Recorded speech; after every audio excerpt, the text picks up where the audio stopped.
ಯುವಕರ ಐಕಾನ್. ಅವರ ಹೊಸ ವಿಚಾರ ಕ್ರಾಂತಿ, ಹೊಸ ರಾಜ್ಯದ ಚಿತ್ರಣ ಬದಲಾಯಿಸಬೇಕು ಎಂದು ಮಾಜಿ ಸಚಿವರಾದ ಕೆ ಶಿವನಗೌಡ ನಾಯಕ್ ತಿಳಿಸಿದರು. ಅವರು ಮಾನ್ವಿಯಲ್ಲಿ ನಡೆದ ಸರ್ವಧರ್ಮಗಳ ಸಾಮೂಹಿಕ ವಿವಾಹದ ಸಮಾರಂಭದಲ್ಲಿ ಮಾತನಾಡಿ, ಪ್ರಖರ ನೀತಿ ಸಿದ್ಧಾಂತ, ನವೀನ ರಾಜನೀತಿ, ಬದ್ಧತೆಯ ರಾಜಕೀಯದಿಂದ ರಾಜ್ಯದ ಸರ್ವಾಂಗೀಣ ಅಭಿವೃದ್ಧಿ ಸಾಧ್ಯ.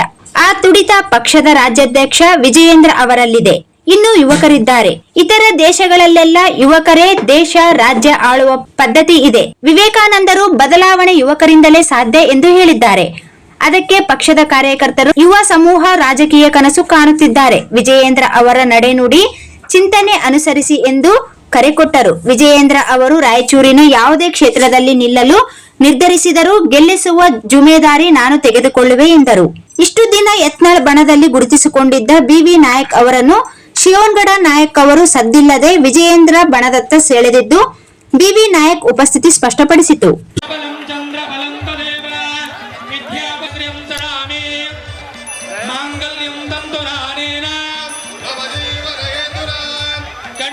ಸುಲಗ್ನ ಸಾವಧಾನ